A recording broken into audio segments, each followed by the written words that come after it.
गया में piece Association of India के तत्वावधान में आयोजित 3 दिवसीय विश्व शांति सम्मेलन का तीसरा दिन खेल जगत को समर्पित था। यह आयोजन प्रख्यात पहलवान मनव्वर हुसैन की स्मृति में आयोजित किया गया, जिसका उद्देश्य युवाओं को फिटनेस, अनुशासन और राष्ट्र निर्माण की दिशा में प्रेरित करना है। देश भर से आए 150 से अधिक प्रतिभागियों की भागीदारी ने कार्यक्रम को राष्ट्रीय स्वरूप प्रदान किया। इस सम्मेलन में बिहार के अलावा असम, पश्चिम बंगाल, उत्तर प्रदेश, पंजाब, झारखंड, उड़ीसा, हरियाणा, दिल्ली, आंध्र प्रदेश और हिमाचल प्रदेश से प्रतिभागियों ने हिस्सा लिया। विविध राज्यों की भागीदारी ने राष्ट्रीय एकता और सामाजिक समरसता का सशक्त संदेश दिया।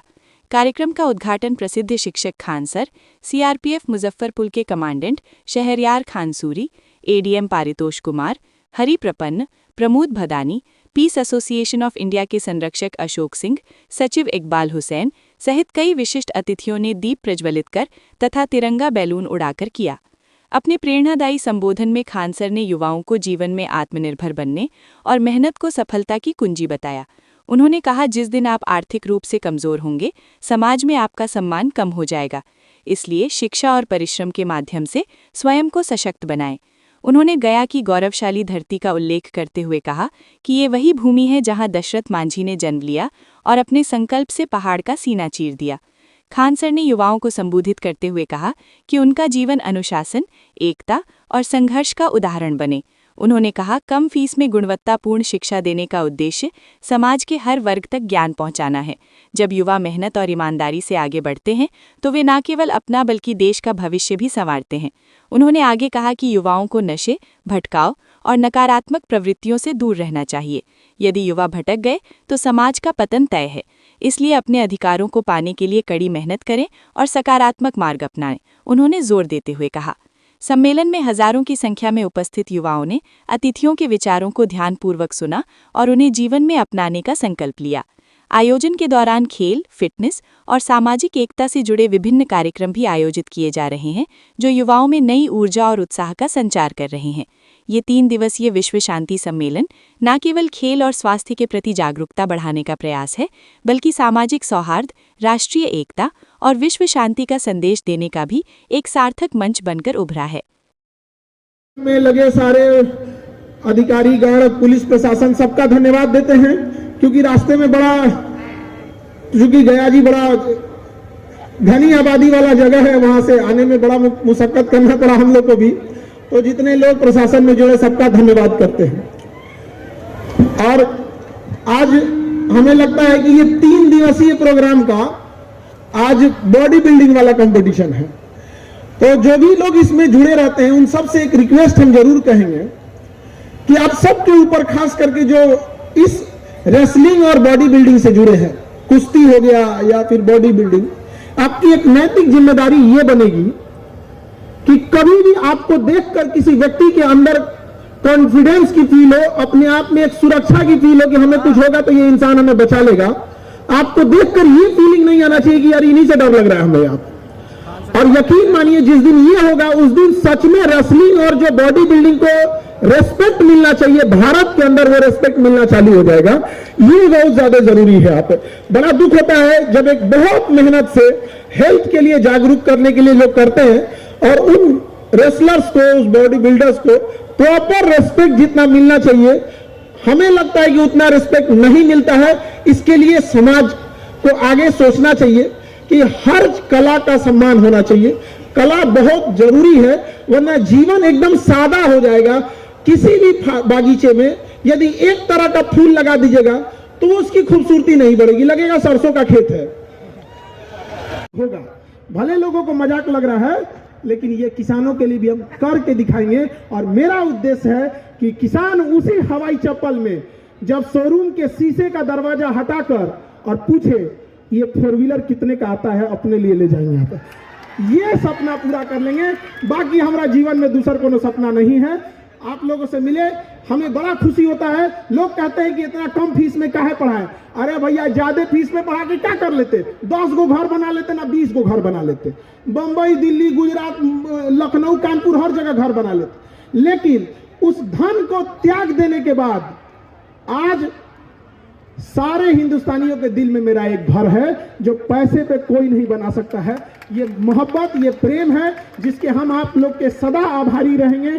शायद हम इसका ऋण कभी ना चुका सके, लेकिन याद रखिएगा हमारे शास्त्रों में भी यह पढ़ाया जाता है कि कर्जा लेके मत मरना, कर्जा चुका के मरना। पढ़ाया गया होगा, हम सब सुने होंगे।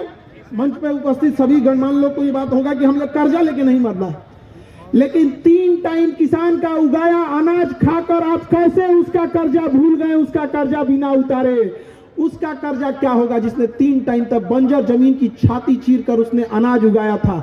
जिस धूप में आपको दुआरी पे निकलने में आपको चुनचुनी और जलन महसूस होती होगी, उस धूप में वो किसान खेतों में काम किया था। इसलिए उनका ऋण चुकाना मत भूलिएगा। हम आपसे यही कहना चाहते हैं और हम आप लोगों से फिर मिलते रहेंगे। बातें कभी खत्म नहीं होगी। आप लोग को देखते लगता है मेरा अपना परिवार है, लेकिन चूंकि समय को देखते हुए और जो हमको फिर पटना भी जाना है, वहाँ क्लासेज भी रहते हैं, इसलिए हम आप लोगों से विदा लेना चाहेंगे। और परसों हम चूंकि हॉस्पिटल में इमरजेंसी था इसलिए हम चले गए, उसके लिए एक बार क्षमा करेंगे, आपसे माफी मांगते हैं। हम फिर आते रहेंगे और हमेशा जीवन, हमें जब तक जिंदगी रहेगी आपको हम याद किया करेंगे। जब याद करना बंद कर दे तो समझ जाना कि खुदा ने याद करना। याद रखिएगा कि एक भूखा पेट के इंसान का कोई धर्म नहीं होता है, अस्पताल में गया किसी मरीज का कोई नहीं होता है। तो आपस में हमेशा मिलजुल के रखेंगे। जो यहाँ यंग जनरेशन विद्यार्थी है, यंग जनरेशन विद्यार्थी पहाड़ से उतरती उस नदी की तरह होता है जिसमें रफ्तार तो बहुत होती है, लेकिन थोड़ा सा भी यदि रास्ता भटकेगा तो आगे जाके तबाही लाएगा और खुद एक नदी का एक आशीर्वाद की जगह एक श्राप बन के रह जाएगा। उसी तरह युवा होता है, अपने आप को यदि कंट्रोल नहीं कीजिएगा, सही डायरेक्शन में नहीं ले जाइएगा तो आप कहीं के नहीं बचिएगा। आज के युवाओं की सबसे बड़ी खराबी क्या है? आज का युवा जाग चुका है, अब 1.5 GB डाटा खत्म करके सो जाएगा। ये युवाओं की पहचान हो गई, ये रील घसका रहा है यहाँ पे। अरे इससे क्या होगा?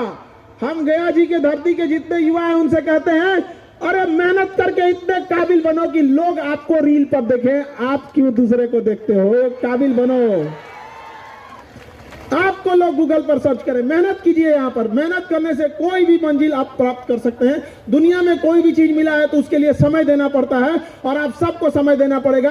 और दुनिया में आप जो चाहते हैं आपको मिल सकता है, बशर्ते आपको छीनना पड़ेगा, क्योंकि मांगने से कुछ नहीं बन रहा है। अधिकार हमेशा छीनना पड़ा है। हमने अंग्रेजों से छीन लिया था, हम क्यों नहीं छीनेंगे अपना अधिकार? ये हमारा कर्तव्य बनता है। आप युवाओं से उम्मीद करते हैं यहाँ पर समय बर्बाद मत कीजिए बाबू लोग। हम बार बार कहते हैं, क्योंकि समय के पास इतना समय नहीं है कि दोबारा आपको समय देगा।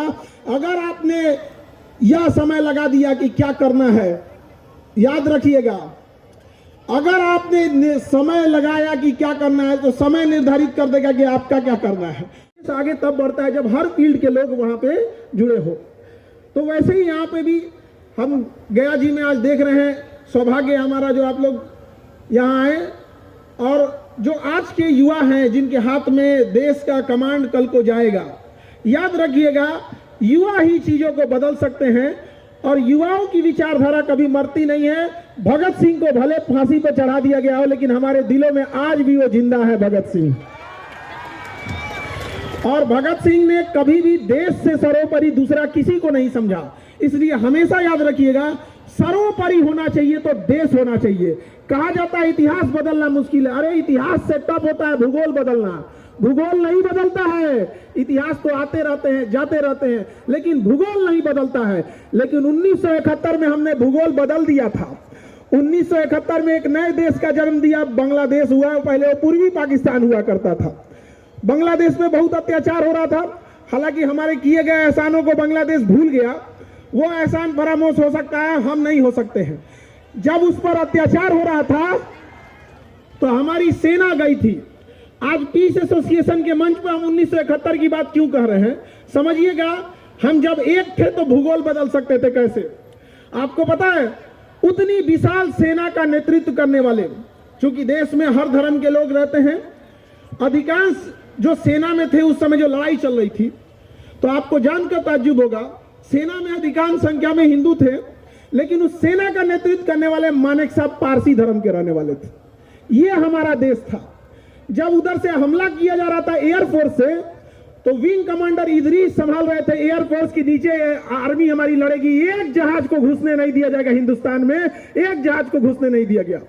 समंदर में नेवी को निर्मलजीत सिंह अरोड़ा संभाल रहे थे, सिख धर्म के थे, उन्होंने कहा कि एक भी समंदर पार करने नहीं दिया जाएगा दुश्मन को। और अमेरिका का 7वां बेड़ा परमाणु बम लेके आया था, लेकिन उन्होंने कहा कि एक को आगे नहीं जाने देंगे। 1.25 लाख एक लड़ावा, तब गोविंद सिंह नाम रखा हुआ है।